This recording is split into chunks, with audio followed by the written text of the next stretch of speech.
Okay, welcome back po sa ating channel mga kaibigan. Nagbabalik na naman tayo. Meron tayong tutorial ngayon tungkol sa isang TV na LG. Kung makikita nyo, meron siyang standby power, no? At kung iuna natin, meron siyang mag-appear dyan yung logo niya. Oh, gaya nito. Push ko yung on ng button ng remote. Yan. Tapos titingnan nyo dyan mga kaibigan, merong magpa-pop up dyan na logo ng LG. Yan, nakikita nyo. So, yun yung i-troubleshoot natin ngayon. At sana ay masamahan nyo ako sa troubleshooting natin ngayon. Okay?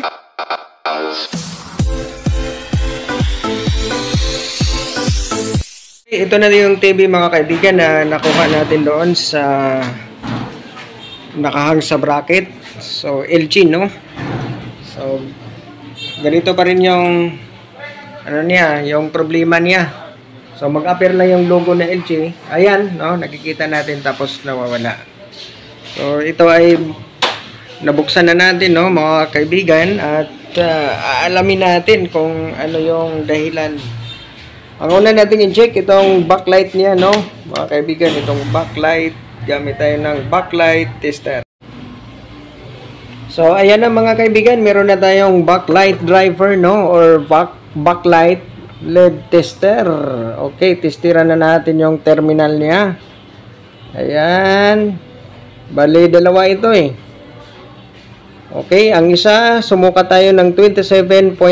So, ibig sabihin, okay yung backlight niya. At naaninag ko rin dito sa mga butas na umilaw na din. Samantala, itong sa kabila, no, mga kaibigan, ayan, ganun din, 26.9, okay, malapit na sa 27 volts. At nakikita rin natin dito sa may butas na umiilaw na din. So, ibig sabihin itong backlight niya, good. So, ang sunod na natin i-check itong backlight driver niya.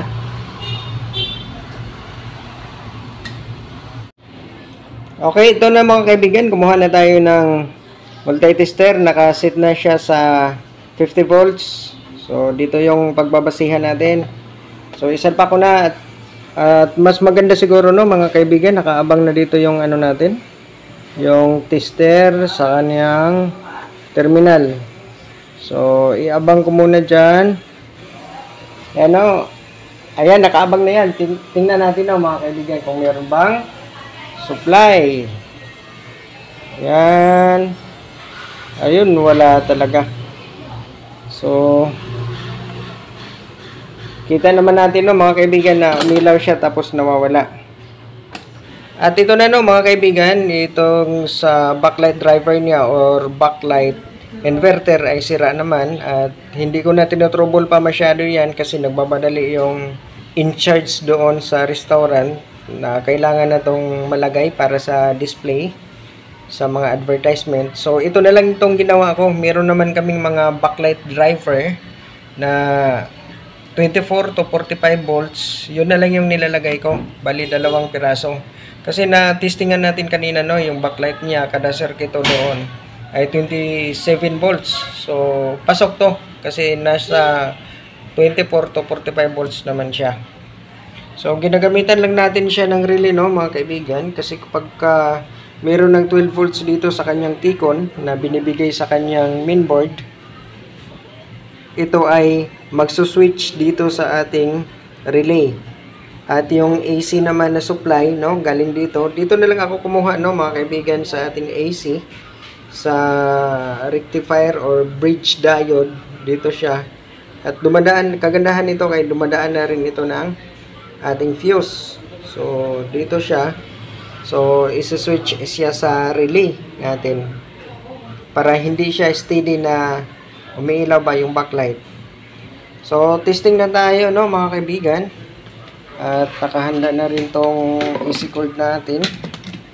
Bali, i-plug in ko na lang. Ayan, no.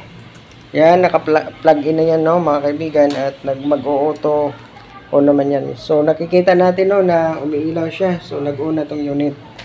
So, dito, ayun, nandyan na. Meron na siyang display, no, mga kaibigan, at hindi na nawawala. Hindi kagaya kanina, yung logo lang ng LG ang nag-upper. Pero ito ay tuloy-tuloy na. At wala naman akong na encounter na nag-back jump ako ng mga ganito. Actually, matagal ko nang ginagawa ito eh. Wala naman akong back jump. Kung nakatulong man sa ating ang video ito, pwede kayong mag-subscribe sa ating channel at pakiclick na rin sa ating notification bell upang updated din kayo sa susunod natin ng mga video. At hanggang dito lang po ang ating tutorial. Maraming salamat pala sa inyong panonood at ingat.